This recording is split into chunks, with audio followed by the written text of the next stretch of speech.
Olá, eu sou o Roque Malísia e hoje o Turismo e Aventura vai te levar para uma viagem assustadora, mas muito legal, pela vila de Paranapiacaba, que fica no município de Santo André, em São Paulo. E também vamos te contar os 10 lugares mais assustadores e mal assombrados do mundo. E para começar essa lista, em 10ª posição, estão as Catacumbas de Paris. Dá uma olhada. Quem diria que até a belíssima Paris teria um lugar mal assombrado? Anos de exploração na cidade resultaram em uma série de cavernas e túneis subterrâneos. Mas acontece que um ossário subterrâneo com 6 milhões de esqueletos ocupa 400 quilômetros desse espaço. Isso ocorreu devido ao excesso de enterros nas igrejas e arredores da cidade. Um chefe de polícia deu a ideia de desenterrar os ossos dos parisienses e colocá-los nos túneis. As catacumbas estão abertas para o público, sim, se você quiser dar um pulinho lá. Em 9ª posição dos 10 lugares mais assustadores do mundo, está esse castelo na Dinamarca. Dá uma olhada. Parte desse castelo foi usada como prisão para os membros da nobreza e do clero durante os séculos 16 e 17. Hoje é habitado por 3 fantasmas: a Dama de Branco, a Dama de Cinza e por um antigo prisioneiro chamado James Hepburn. Em 8º lugar ficou o Castelo de Edimburgo, na Escócia. Olha isso. O Castelo de Edimburgo tem a fama de ser um dos lugares mais assombrados da Europa. O título perfeito para um castelo localizado, também uma das cidades mais mal assombradas do continente. Entre as almas que vagam pelo lugar estão os prisioneiros franceses da Guerra dos 7 Anos, prisioneiros americanos da Guerra da Independência, um fantasma sem cabeça e até mesmo o fantasma de um cachorro que guarda os jardins do castelo. De arrepiar, né? E olha que nem chegou ainda na 1ª posição, que vocês vão ver qual é. Mas agora a gente vai conhecer um pouco da vila de Paranapiacaba, saber como foi que ela surgiu e de onde vieram todas essas lendas. Olha isso, Paranapiacaba no Turismo e Aventura.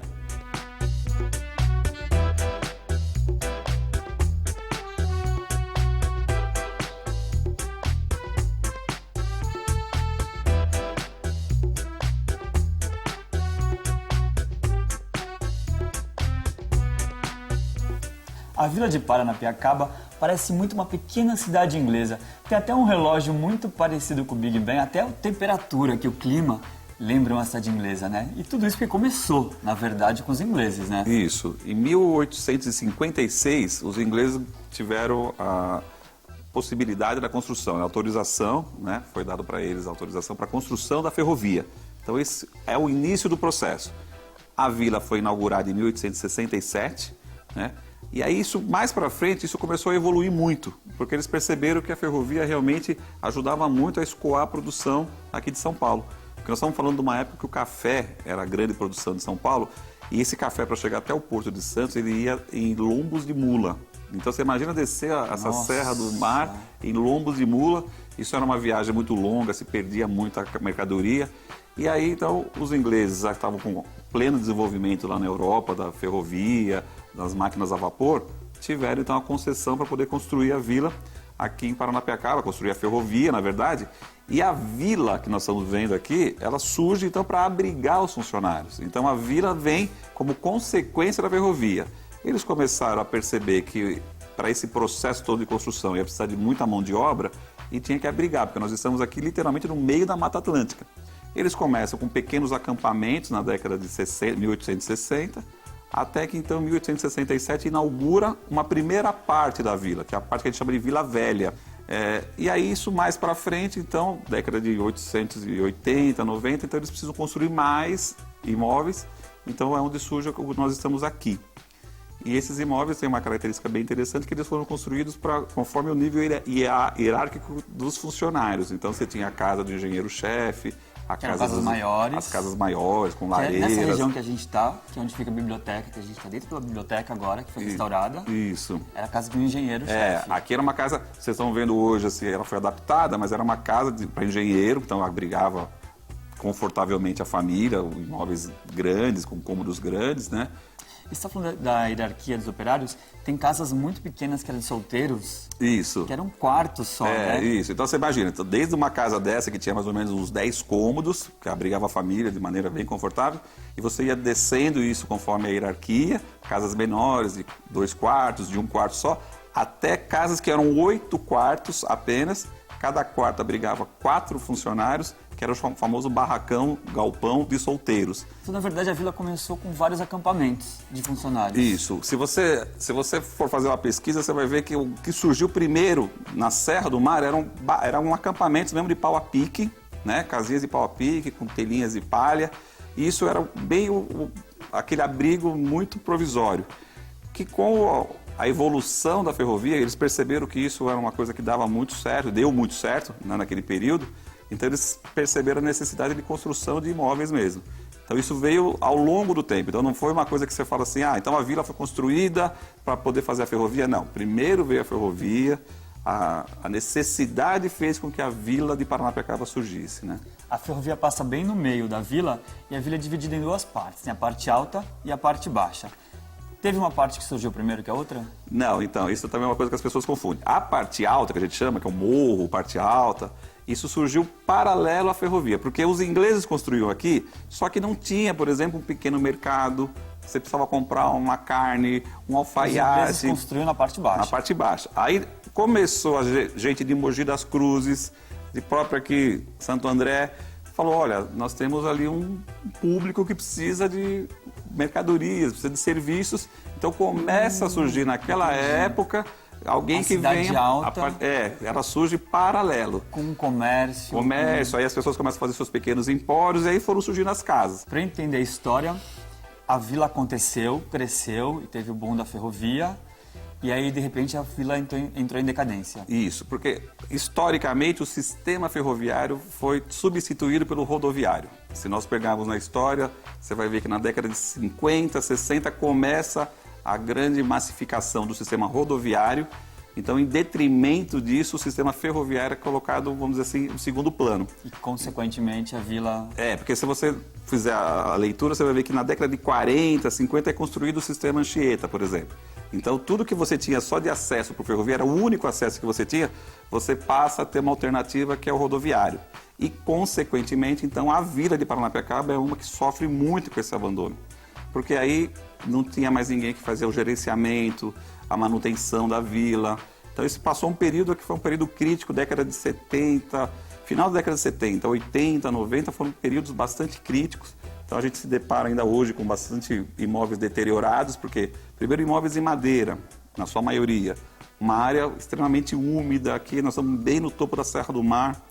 Uma curiosidade, Paranapiacaba, em Tupi-Guarani, significa lugar de onde se avista o mar. Então, toda essa maresia, tudo isso deteriorou muito os imóveis. Eu sei que Paranapiacaba, mesmo no verão, no inverno, ela tem essa neblina, esse ar misterioso, né, que causa nela essa neblina.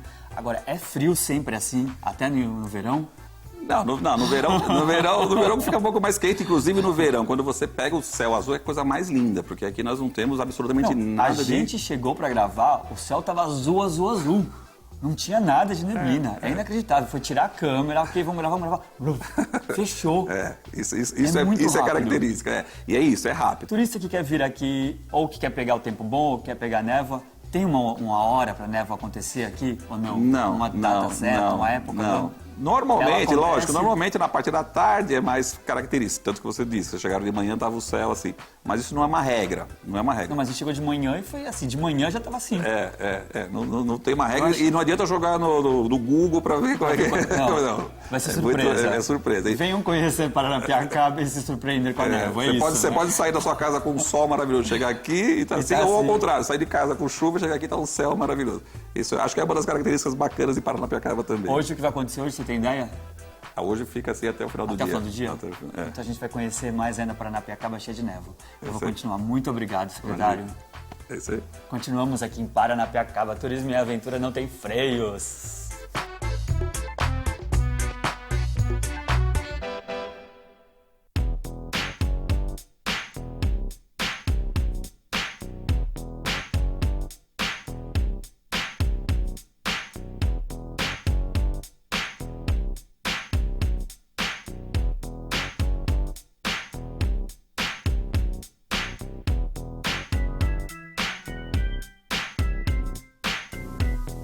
A Juliana é responsável aqui pela biblioteca de Paranapiacaba.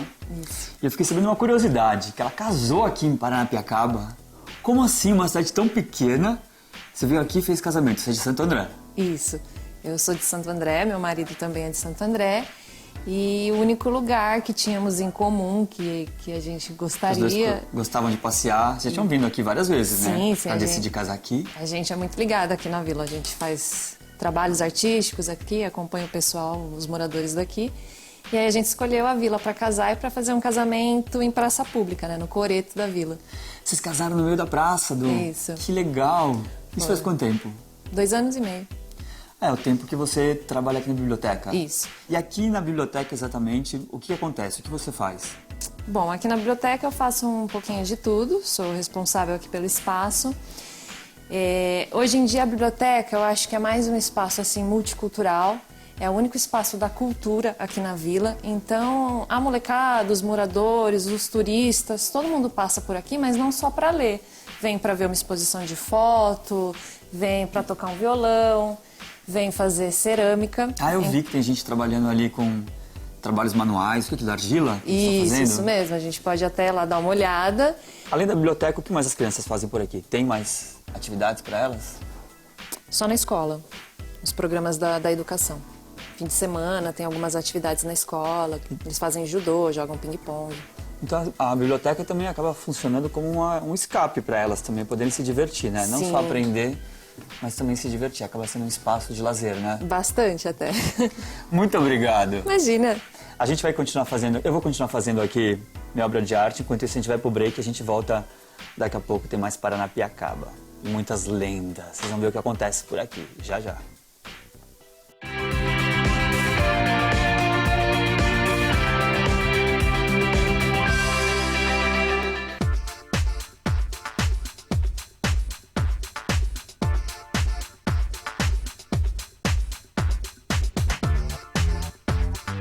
Turismo e Aventura desembarcou hoje na vila de Paranapiacaba, em Santo André, em São Paulo. E também a gente está mostrando para vocês os 10 lugares mais mal assombrados do mundo. E na 7ª posição ficou a Ilha das Bonecas, no México.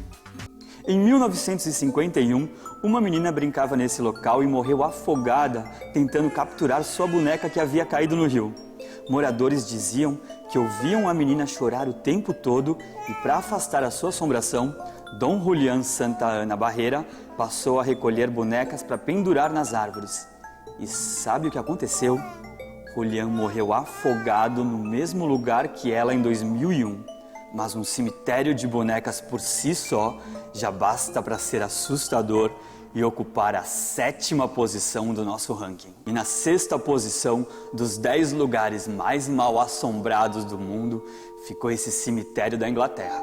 Além de ter alguns famosos enterrados por lá, esse cemitério também é bastante conhecido pelas assombrações. Entre elas, o vampiro de Highgate, um fantasma de 2 metros de altura, com olhos hipnóticos, vestido de sobretudo e chapéu. Diversas pessoas afirmam terem se encontrado com ele desde a década de 60. Além do vampiro, Highgate também é casa para uma mulher louca de cabelo grisalho que corre entre túmulos e inúmeras aparições. Dá até medo isso, hein? Mas em 5º lugar ficou o Hellfire Club, que fica na Irlanda.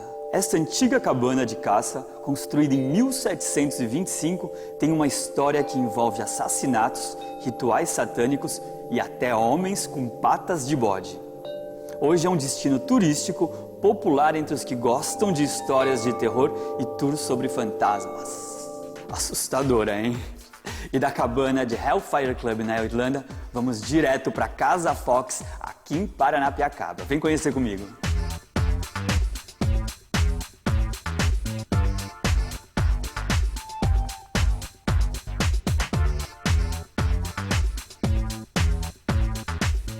Paranapiacaba é uma cidade que dá para você conhecer a pé. Vem aqui, deixa o carro e conhece a cidade toda, passeia tudo a pé.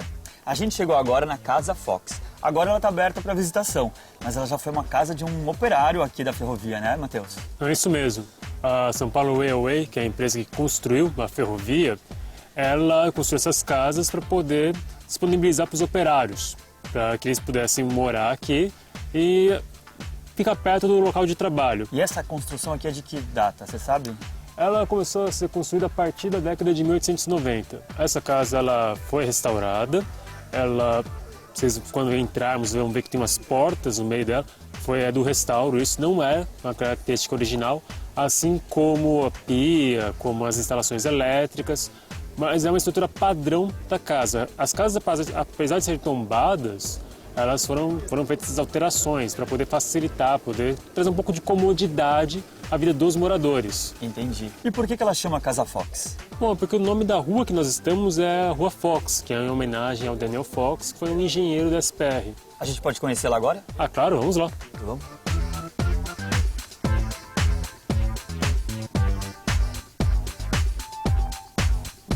Aqui já a casa divide no meio, né? Essa parte de lá já é outra porta. É a porta que foi criada depois, que é outra casa. Isso mesmo, tanto que estamos no cômodo aqui, no primeiro cômodo de uma casa. Essa porta foi implementada depois, no último restauro que teve aqui, para o espaço de visitação ganhar mais espaço. Então essa porta não é a original e depois dela, do outro lado, já é a outra casa. Vamos lá ver? Vamos.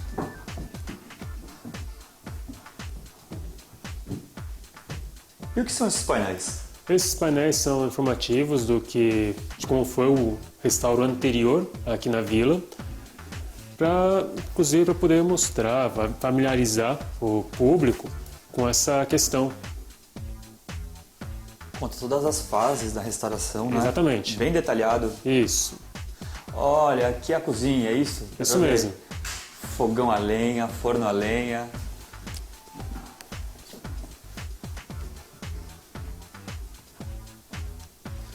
Isso mesmo. As chapas aqui, elas não são originais, mas a estrutura do fogão, ela é. E uma peculiaridade é que, por conta da umidade, o fogão ele ficava aceso 24 horas, muito por conta de que a umidade ela tem um efeito sobre a madeira. Hoje, todos os moradores praticamente eles têm um aquecedor em casa, algum tipo de coisa, para poder combater a umidade. Quando as casas foram construídas, esse mecanismo era manter o fogão aceso. Ah, que interessante. Tanto que o teto, a gente pode observar que ele é de treliça, justamente para a fumaça poder sair. E essa porta lá no fundo é o quê? Essa porta vai para um quarto, mas um quarto adicional na casa, para a gente poder ver que são 3 quartos e uma cozinha. Aqui é essas casas que são das menores da vila. E o banheiro? O banheiro fica lá fora, por conta de que quando essas casas são construídas, não havia a tecnologia do sifão, então não havia como colocar banheiro para dentro de casa. E a pessoa tinha que ir no frio, porque aqui é frio, né? Sim, sim. Aqui No é frio, bem frio. sair correndo pro banheiro Isso, e voltar. isso mesmo. Dá pra gente ver o banheiro lá? Claro, dá sim. Daqui de dentro da casa dá pra ver, não? Não, só lá fora mesmo. Vamos sair? Sim. Vamos dar a volta lá, então. Caraca! Ó, com esse frio que tá aqui, eu não sei se ia ter coragem de ir no banheiro, não. Então era bem complicado mesmo isso. Especialmente quando estava muito frio, o pessoal saía de casa para poder ir no banheiro. Correr dali até ali? Sim, isso mesmo. Mano, sem chances. Imagina no meio da noite, Então, né? bater a vontade de ir no banheiro e você vir aqui. É. Ah, eu pensei que era... Ah, não. Hoje isso aqui é um feminino e um Isso masculino. mesmo. Mas acho que era um de uma casa e outra, Isso né? mesmo. Eram 2 banheiros justamente para as 2 casas. E pra tomar banho também era aqui? Então, é que naquele período o pessoal costumava tomar tomava banho. Não, tomava banho sim, mas eles usavam aquelas tinas, sabe? Então, e aí dava para esquentar a água, tomar banho dentro de casa, mas necessidade fisiológica mesmo era aqui ou usava o pinico. Então, Ah, é que tinha a opção do pinico, que deixava exatamente. embaixo da cama. Isso mesmo. E tinha esse socorro também. Também tinha esse alívio para o pessoal que não quisesse sair de casa nesse Mano, frio. Que nesse frio não devia ser um pinico, devia ser um balde. Porque, meu, pra sair, pra vir até aqui, Então era complicado mesmo, hein? muito legal. Bom, vamos continuar conhecendo o Paranapiacaba? Vamos lá. Vamos, você vem com a gente, bora.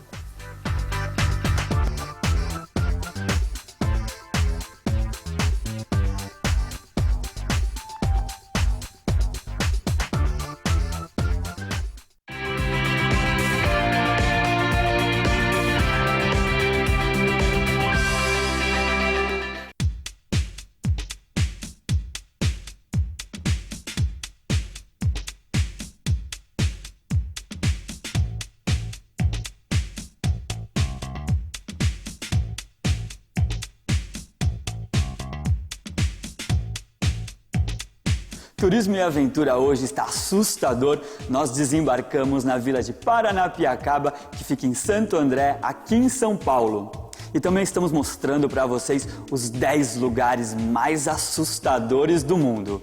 E chegamos à 4ª posição, que é esse castelo que fica na Romênia. Depois que um nobre romeno perdeu sua filha de 19 anos, ele resolveu dedicar toda a sua vida a se reconectar com ela. Construiu o castelo e dedicou-o à jovem. Aprendeu sobre espiritismo e se trancava horas em um dos quartos da construção, com paredes completamente negras, para tentar se comunicar com ela. Hoje, ela ainda assombra o castelo, usando um vestido branco e carregando flores. Dizem que é possível ouvi-la tocar piano todas as noites. Isso que ainda nem chegou no primeiro lugar, que é o mais assustador.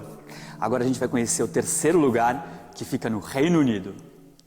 Na verdade, é a história de uma moradora, a Dama de Marrom. Acredita-se que ela é a fantasma de Lady Dorothy, irmã de Robert, o primeiro-ministro da Grã-Bretanha.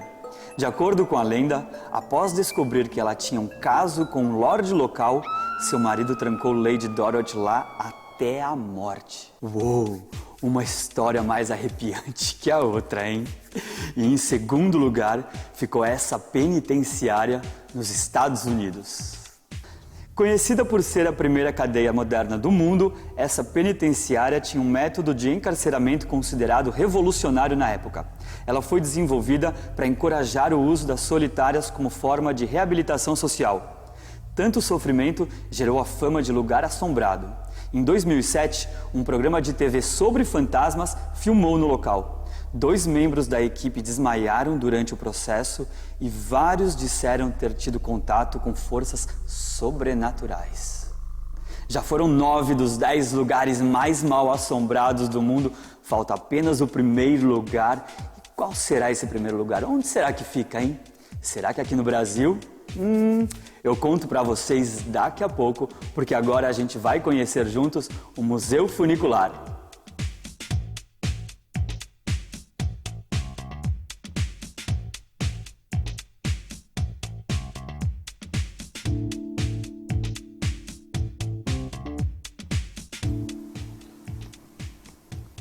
A neblina caiu muito aqui agora, a gente não consegue enxergar quase nada. A gente enxerga 5 metros no máximo à nossa frente, né? Não, é isso mesmo. A neblina hoje está bem forte, mas há relatos em que ela fica ainda mais forte. Então, não deram tanto azar assim, a gente pode dizer. Agora a gente está na ponte que passa da parte baixa para a parte alta da vila. Isso mesmo, a ponte que liga as duas partes aqui da vila de Paranapiacaba. E bem no meio dela tem a rampa que leva ao pátio ferroviário. E é o pátio ferroviário onde fica o Museu Funicular, que é o museu do maquinário aqui que é utilizado no trabalho na ferrovia. Esse museu fica numa parte onde acontecia a ferrovia, né? Isso mesmo. Os galpões aqui é onde ocorriam atividades como manutenção, ou até mesmo fabricação de algumas peças. Aqui dá para se dizer que era o chão da fábrica mesmo, é onde tudo acontecia mesmo na questão dos trens. Eu tô vendo aqui já uma coisa muito curiosa. Isso aqui é o trilho do trem, embaixo, né? Em cima tem uma espécie de quase uma bicicleta, só que sem pedal. Então, essa máquina é o trolinho, em que os ferroviários eles utilizavam para poder descer para um dos patamares. Só explicando, nós estamos aqui no 5º patamar. Os patamares são níveis planos. Estamos no 5º patamar, vai ter uma descida, vai chegar no 4º, assim sucessivamente até chegarmos em Santos, né?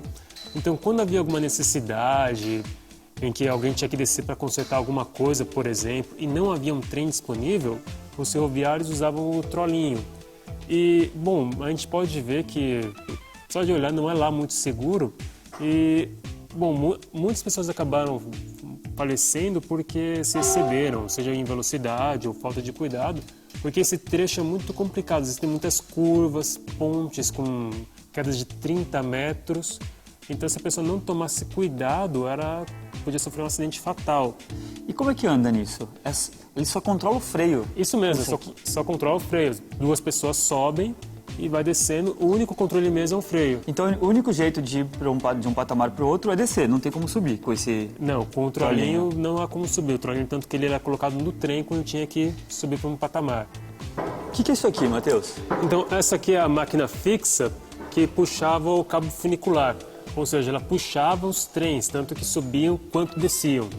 Só para explicar para a galera que não sabe ou que não lembra, o sistema funicular é aquele que tem dois Isso mesmo. trens, um sobe e outro desce, e é o mesmo cabo, né? Enquanto Exatamente. um puxa um, o outro leva o Isso, outro. é um mecanismo de contrapeso. Né? E essa aqui era a máquina que puxava, então... Exatamente.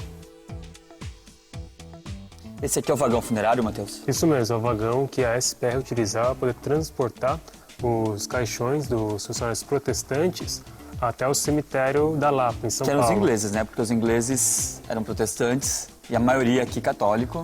Sim, o único cemitério é na parte alta da vila e é um cemitério que fica do lado da Igreja Católica. Até por isso, os ingleses se recusavam a ser enterrados lá. Então, por conta disso, é que tem esse vagão aqui para poder fazer esse transporte dos caixões. Tem como subir aqui? Acho que não tem, né? Não. Você sabe que não tem. Mas eu vou tentar subir. Depois de um truque muito MacGyver para chegar aqui em cima, porque a porta estava fechada, eu cheguei e tô vendo que aqui em cima tem uma mesa que eu acho que é onde colocavam os caixões, né? Então, é isso mesmo, colocavam uns caixões aí. Vocês podem até ver que lá atrás tinha algumas cadeiras, é por conta do cortejo fúnebre. Pois é, eu achei que só tivesse espaço para o caixão aqui, não. Tem um vagão de passageiros lá atrás. Isso mesmo, é para um cortejo. E aqui nessa sala, pode ver que tem umas cadeiras para os mais íntimos, seja familiares, amigos. Como diz o meu diretor, para os convidados principais.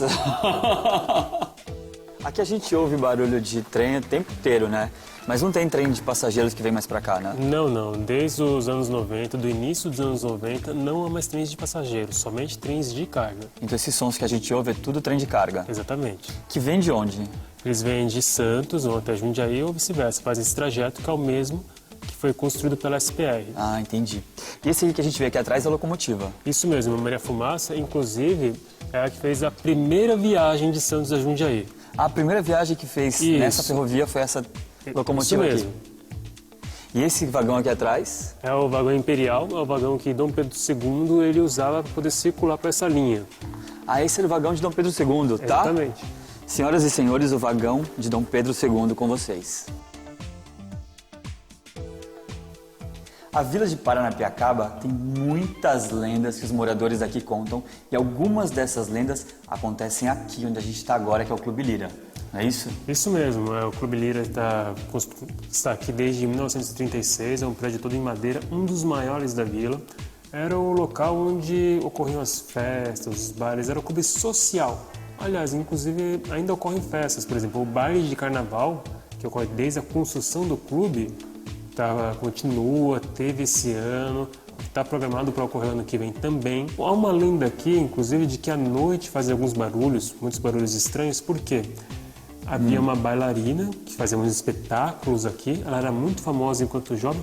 Conforme ela foi envelhecendo, foi perdendo o vigor físico, ela começou a cair no ostracismo. Daí dizem que ela morreu aqui na vila, morreu muito amargurada por conta de que já não fazia sucesso, ninguém a conhecia. Então algumas pessoas acreditam ter visto espectros de uma bailarina e alguns acreditam ser ela. Assim, algumas pessoas até viam. Inclusive, outra aqui perto, que tem um balanço aqui fora, a gente pode até ver. Esse balanço é conhecida a história desse balanço. Exatamente, é um balanço que balança sozinho.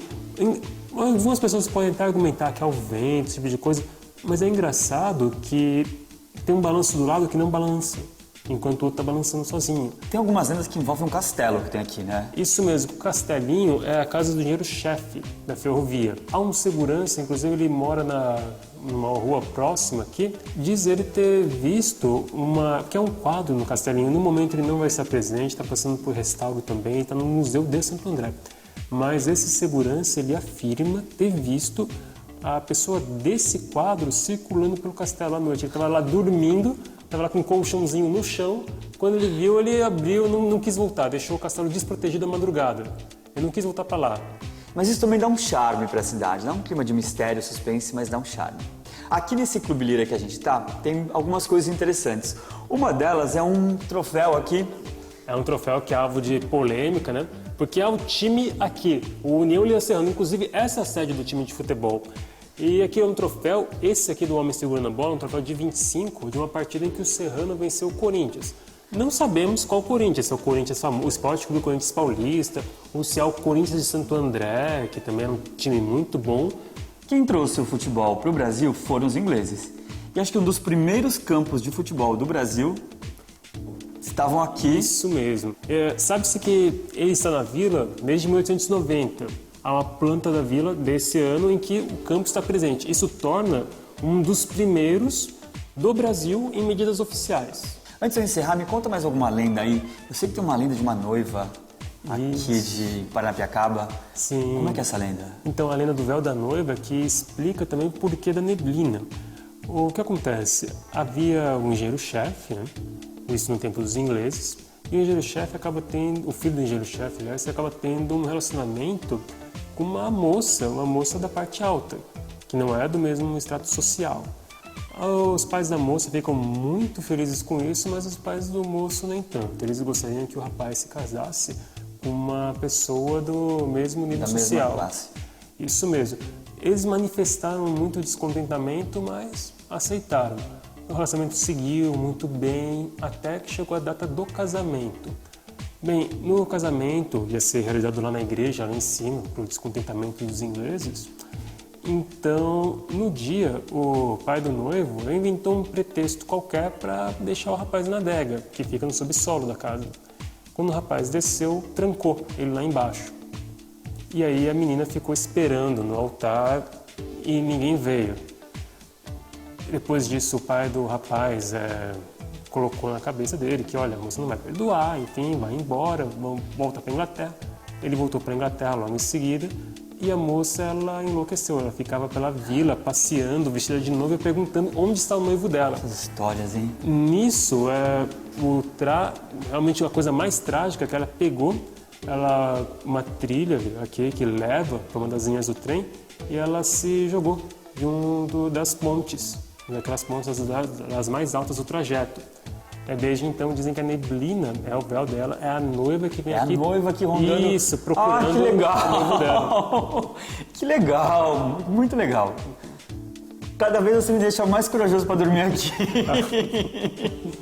E que pior que a gente precisa ir embora hoje, viu?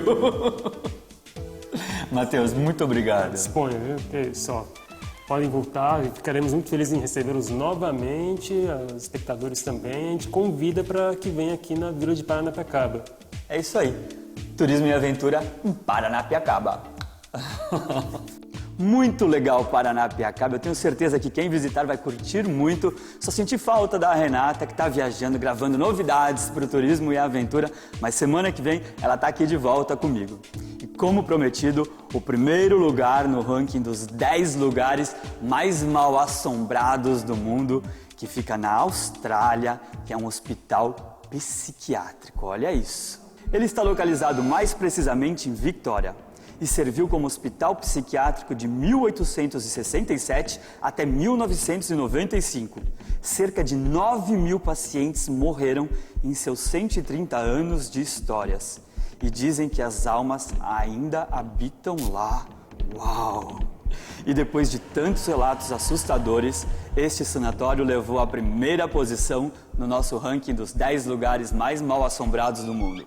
E espero que vocês tenham curtido o nosso programa quase assustador, mas foi muito divertido. E se quiser continuar ligado com a gente, tem o nosso site na internet, www.sbtturismoeaventura.com.br. Tem também as nossas redes sociais, tem o Insta do programa, Twitter, Facebook. Entra lá e fica conectado com a gente. Tá passando aqui embaixo para você entrar e falar com a gente durante a semana inteira. E semana que vem, eu e a Renata esperamos você para mais uma viagem muito legal, 7h30 da manhã, domingão, aqui no SBT, hein? Eu espero você. Até lá. Tchau! Acabei de comer um frango delicioso aqui da Zilda, certo? Certo. Venham aqui na Zilda. Como é que é o nome do seu restaurante? Restaurante Big Ben. Venham pro restaurante Big Ben. Tem coisa mais londrina do que isso? Uma comida boa, um papo bom. Um parmegiano maravilhoso. Uma parmegiana e umas fofocas aqui. Ela vem aqui, ela fica te contando umas fofocas do que acontece aqui, né? Verdade. É bom. Pode vir. Obrigado, Zilda. Nada, obrigado eu. Esse é o nosso making off, certo, Marcão? Boa aí? Obrigado, gente. Nada, obrigado Dá um eu, abraço, viu? um beijo. Pronto, essa é a minha aula.